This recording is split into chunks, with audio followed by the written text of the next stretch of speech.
ছাত্র সমাজের দুই নেতার পদ্মযোগ স্বীকার ছাত্র সমাজের অন্যতম মুখ সায়ন লাহিড়ী আরএসএস করেন বলে জানিয়েছেন আরেক নেতা আরএসএস সদস্য বলে স্বীকার শুভঙ্কর হালদারের।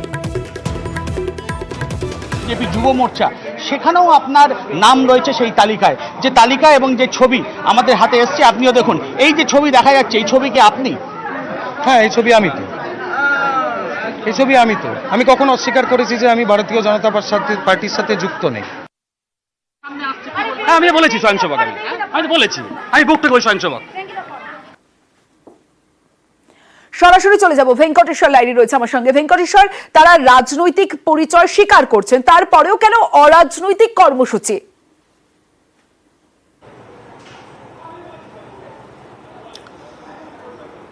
দেখো, এর নেপথ্যে একাধিক কারণ রয়েছে। তুমি জানো যে বিজেপি প্রভাবিত ছাত্র সংগঠনের এ রাজ্যে কার্যত কোনো অস্তিত্ব নেই, এবং আরজিকর ইস্যুতে আমরা দেখেছি এর আগে বিজেপি যে সমস্ত আন্দোলন করেছে সেই আন্দোলনের ঝাঁজ নিয়েও দলের অন্দরেই একাধিক প্রশ্ন উঠেছে। কারণ এ রাজ্যের প্রধান বিরোধী দল বিজেপি কিন্তু আরজিকর ইস্যু নিয়ে যেভাবে প্রতিবাদে সরব হয়েছে সমাজের বিভিন্ন মহল, সেক্ষেত্রে বিজেপি তারা রাজনৈতিক কর্মসূচি পালন করলেও সেই কর্মসূচি নিয়ে দলের অন্দরে একাধিক প্রশ্ন রয়েছে। সেক্ষেত্রে সরাসরি যদি বিজেপির পক্ষ থেকে বা এই যে ছাত্র সমাজের যে নবান্ন চলো অভিযান, সেক্ষেত্রে যদি প্রথম থেকে তারা রাজনীতি যোগের বিষয়টা আনতেন, সেক্ষেত্রে তাদের আন্দোলন কোথাও একটা বিজেপিকে ব্যাকফুটে ফেলতে পারত, এমনটাই কিন্তু রাজনৈতিক পর্যবেক্ষকরা তারা মনে করছেন। সেই কারণে তারা প্রথম থেকেই একেবারে এই আন্দোলনকে, অর্থাৎ নবান্ন অভিযান আন্দোলনকে ছাত্র সমাজের আন্দোলন, অরাজনৈতিক আন্দোলন হিসেবে প্রথম থেকেই তারা প্রচার করছেন। কিন্তু আজকে যেভাবে এই আন্দোলনের, অর্থাৎ নবান্ন অভিযানের আহ্বায়কদের একেবারে স্বীকারোক্তি, সেখানে সায়ন লাহিড়ী এবং শুভঙ্কর হালদার তারা যেভাবে তারা বললেন যে তাদের সঙ্গে গেরুয়া যোগ বা পদ্ম যোগের কথা সামনে আনলেন, সেই জায়গায় দাঁড়িয়ে একটা তো অস্বস্তি রয়েছে। যদিও বিজেপি নেতৃত্ব তারা প্রথম থেকেই জানিয়ে আসছিল এই যে অরাজনৈতিক আন্দোলন, এই আন্দোলনের নেপথ্যে তারা নেই। কিন্তু যেভাবে একদিকে রাজ্যের শাসক দল তৃণমূল কংগ্রেস কিংবা পুলিশের পক্ষ থেকে আজকে রাজনৈতিক ষড়যন্ত্রের অভিযোগ সামনে আনা হয়েছে, বা গত কয়েকদিন ধরে রাজ্যের শাসক দল যেভাবে এই আন্দোলনকে একটা ষড়যন্ত্র হিসেবে তারা দেখছে এবং এর পেছনে বিরোধীদের হাত রয়েছে, সেই অভিযোগ তারা বারবারই করে আসছিল। কিন্তু আজকে যেভাবে সায়ন বা শুভঙ্কররা তারা তাদের যে পরিচয়, অর্থাৎ বিজেপি যোগের যে পরিচয় বা গেরুয়া যোগের যে পরিচয় তারা সামনে আনলেন, সেই জায়গা থেকে দাঁড়িয়ে যদি সরাসরি বিজেপির পক্ষ থেকে এই আন্দোলন কর্মসূচির ডাক দেওয়া হতো, সেক্ষেত্রে রাজনৈতিকভাবে কিছুটা হলেও ব্যাকফুটে চলে যেতে পারত বিজেপি, এমনটাই রাজনৈতিক পর্যবেক্ষকরা মনে করছেন।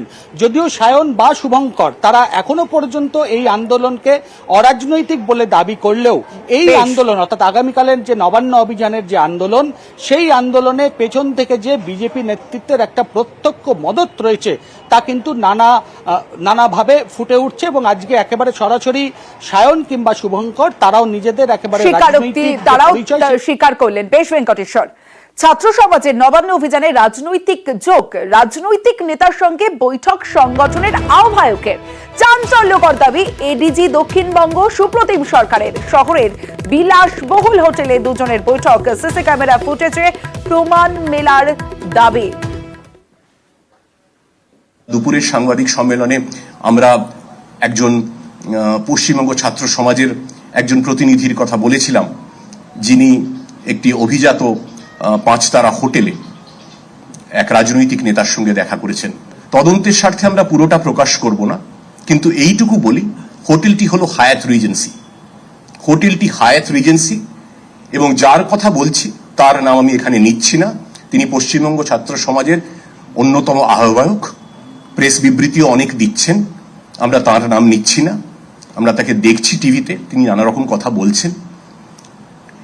তিনি গতকাল 25 তারিখ সকাল 11:25 হায়াত রিজেন্সিতে ঢুকেছেন। তার ইলেকট্রনিক এভিডেন্স ভিডিও ফুটেজ আছে, এবং কার সঙ্গে দেখা করতে গিয়েছিলেন সেটাও আমরা জানতে পেরেছি। এবং কি উদ্দেশ্যে দেখা করতে গিয়েছিলেন সেইটা আমি বলছি না, সেটা কতটা নৈতিক কারণে দেখা করতে গিয়েছিলেন, কি কারণ সেটা আমি বলছি না। তথ্য প্রমাণ আমরা সংগ্রহ করছি। ছাত্র সমাজের মিছিলের অনুমতি নেই, মিছিল বেআইনি দাবি এডিজি দক্ষিণবঙ্গের।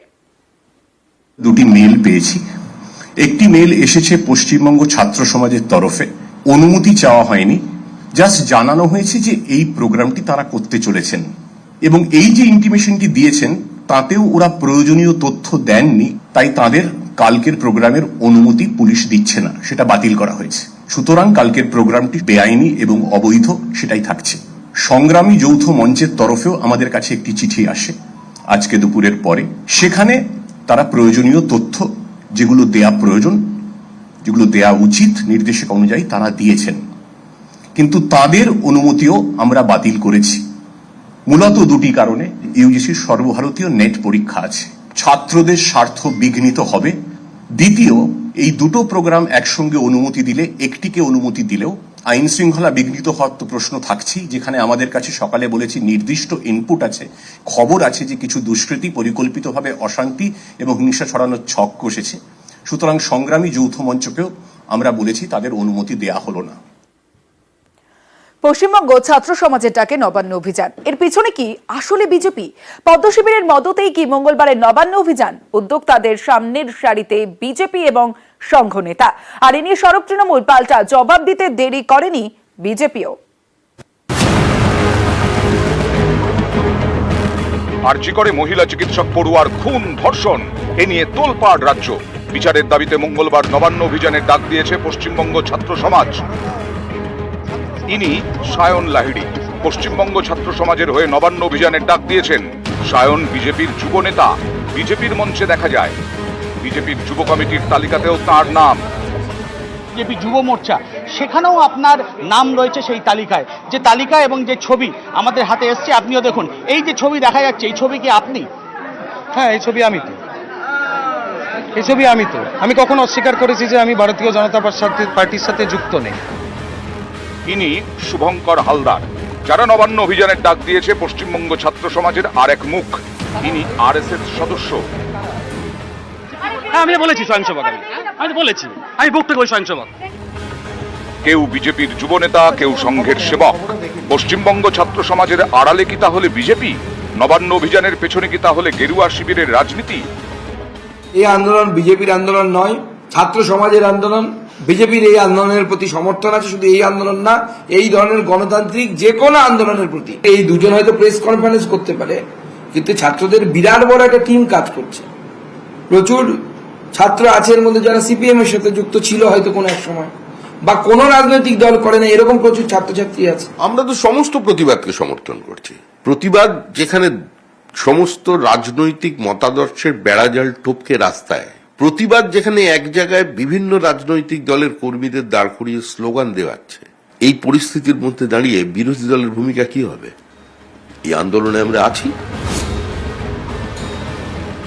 ওরা বলুন না যে এই ছাত্র সমাজ বলে যাদের সামনে ফেলা হয়েছে, কেন হয়েছে? তারা তো সব আপনাদের বিজেপি, আরএসএস, এবিভিপির লোকজন বলে শোনা যাচ্ছে। তাদের সমস্ত পরিচয় তো আমাদের দলের নেতারা ফেসবুকে দিয়ে দিয়েছে। তো আমি বিজেপি করার সাথে এই আন্দোলনের সাথে কি সম্পর্ক? আমার সবকিছুই ওপেন আছে, তারা শুধু বিজেপিটা দেখছে কেন? পশ্চিমবঙ্গ ছাত্র সমাজের ডাকে নবান্ন অভিযান, অনেক আগেই এ নিয়ে সুর চড়ান শুভেন্দু অধিকারী। সোমবারের মধ্যে পদত্যাগ করুন, নইলে মঙ্গলবার গুলি চললে তার দায় মমতাকে নিতে হবে। আমি করিনি, ছাত্র সমাজ ডেকেছে। ওরা তো প্রতি বাড়ি থেকে একজন চেয়েছে, আমারও অধিকার আছে আমার বাড়ি থেকে আসা। বিরোধী দলনেতার এই মন্তব্যকে সামনে রেখে পাল্টা এদিন আক্রমণের পথে হাঁটে তৃণমূল। কিছুদিন আগে বিরোধী দল নেতা তিনি নিজেই বলেছেন যে 27শে আগস্ট গুলি চলবে। এই তৈরি করা ঘটনায় বিশৃঙ্খলা তৈরি করে এখানে অরাজকতা তৈরি করা, এটাই তাদের মূল উদ্দেশ্য।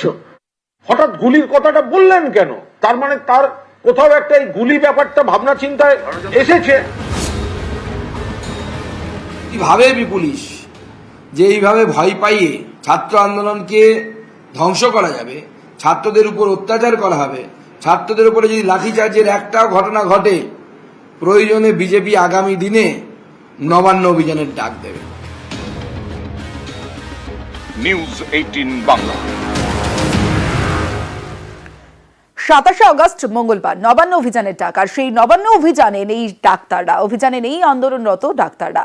গণকনভেনশন থেকে ঘোষণা চিকিৎসকদের। আমাদের আন্দোলন চলছে, চলবে এবং আরো তীব্রতর হবে। এই জায়গা থেকে আমি জানিয়ে দিতে চাই, আমরা কালকে কোনো কর্মসূচি রাখিনি এবং কালকে একটা যে কর্মসূচি রাখা হয়েছে আমরা এখান থেকে ক্লিয়ার করতে চাই যে সেই সংস্থার সাথে আমাদের কোনো সম্পর্ক নেই এবং কোনো রকম কোনো সম্পর্ক নেই। তাদের যে কর্মসূচি তাদের নিজস্ব, তার কোনো দায়ভার West Bengal junior doctors front কোনোভাবেই গ্রহণ করছে না। এবং আমি এখানে আরেকবার জানাতে চাই যে জাস্টিসের দাবিতে, জাস্টিস একটা অ্যাবস্ট্রাক্ট কনসেপ্ট, এই সমস্ত কথা যারা বলার চেষ্টা করছেন তারা এই মুহূর্তে এই আন্দোলনের সবথেকে বড় শত্রু।